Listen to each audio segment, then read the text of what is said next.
Hello there, it's Mrs. A from the Life Skills Place, where we teach you a variety of life skills. Today we're going to talk about an old-fashioned life skill, and we're going to try to determine whether or not it is old-fashioned or not. Is it outdated? Should we still do this? Let's talk about it. For today, our life skill that we will be talking about is the handshake. Or should we teach our kids how to give handshakes? Not to give them, but how to give handshakes. Hmm. Let me just say that I am talking about this during a pandemic. I am talking to you during the time of the COVID pandemic. As a result, right now, no one's really doing much handshaking. We're trying to keep our distance 6 feet apart and so forth. But that doesn't mean that down the road we won't need to do the handshake again. But for now, in this time, we're not handshaking. We're not doing that. But let's talk a little bit about the handshake. Where did it come from? Why are we even handshaking in the first place? Handshaking started in Greece around the 5th century BC. It was just a way to show that you were peaceful, that you didn't have any weapons in your hand. Therefore, if you shook hands, it was a sign of peace. Although you have two hands, you're not typically shaking hands with two hands. Therefore, how is that showing that you didn't have any weapons? But that's what it says the origination of the handshake is from. It's called the dexiosis.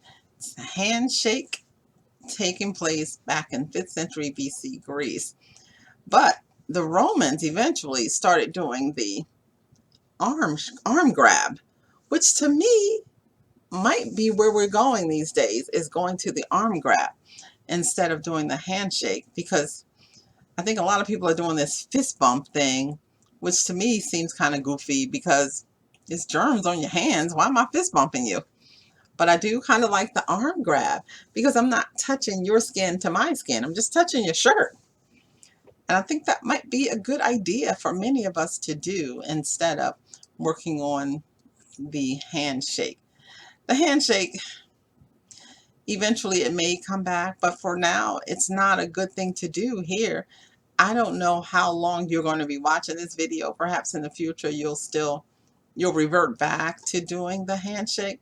But for now, during this pandemic, we're not handshaking, and I think this is going to be one that we can say is passe, because I still can see that even after we're through the pandemic, I do believe that we'll probably not want to shake people's hands anymore. In that case, maybe we should start practicing that arm grab, because I think it would be more, I think it would be a more sanitary way to go rather than touching someone's fist with your fist, because you're still touching body parts. That just makes no sense to me. A lot of people do this arm bump thing too now. Arm bumping. That's another way to say hello.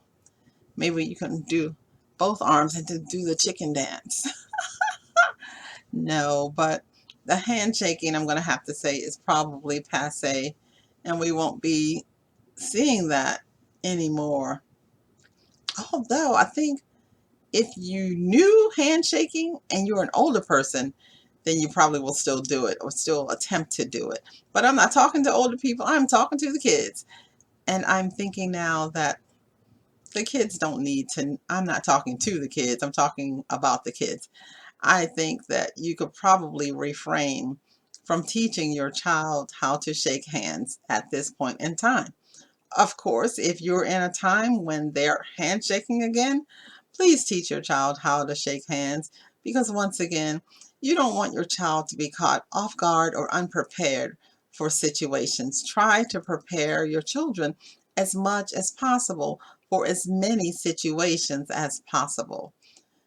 We don't want them to feel inadequate, because that's not a good feeling for anyone. All right, that's it for today. My name is Mrs. A, and I'm from the Life Skills Place. Contact me using the email contact us at thelifeskillsplace.com. Hope to hear from you. Bye bye.